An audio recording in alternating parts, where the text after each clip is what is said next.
Hello guys, Naglabarkads po, muling nagmapalik. So, quick review tayo sa ano natin, cellphone repair.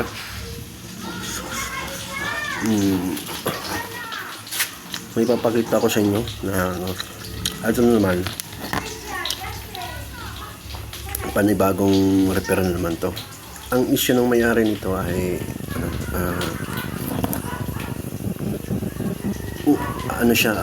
nagahang siya. Bali, sa paghang, dyan nagsisimula yung pag hindi na mapindot, hindi na ma-touch, tapos umiinit na. So gagawin natin to ng paraan. Wala namang ibang paraan kundi yan yung paraan para hindi na siya maghang. Kasi ito na yung may-ari ay gusto niyang ipayos. So ayusin natin. Ang gagawin natin ito ay itong device yung ilalagay natin. Ang nakalagay dito ay thermal place.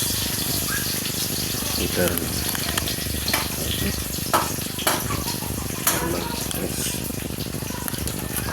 Ito siya. Alang gamit nito ay yung motherboard. Lalagyan natin sa ilalim ng ito, yung parang chemical na hindi na siya maghang habang ginagamit. Kasi ang mga sakit talaga ng cellphone, itong mga, lalo na itong mga Realme, pag ang cellphone nyo ay mga Realme, pag tumagal-tagal, kakaroon ng issue.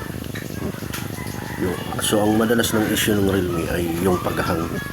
Kahit bago man yan o lipasan man ng isang taon o isa kalahating buwan, yung cellphone, once na mag-umpisa yung paghang ng cellphone,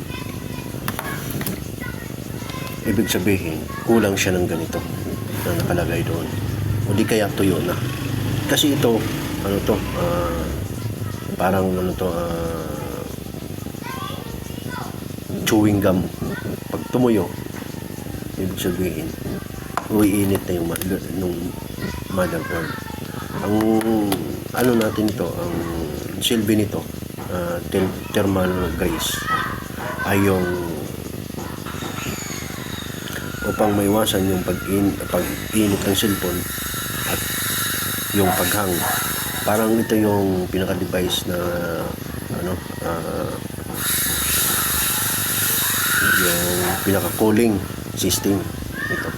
Ito yung nilalagay, thermal grease, nakalagay na siya dito. So hanggang dito na lang. Marami pa tayong gagawin. Naglabarkads po, muling nagbabalik. Mag-PM lang kayo saan ka man dako ng Pilipinas, Luzon, Visayas, Mindanao. Mag-PM lang kayo at ayusin natin.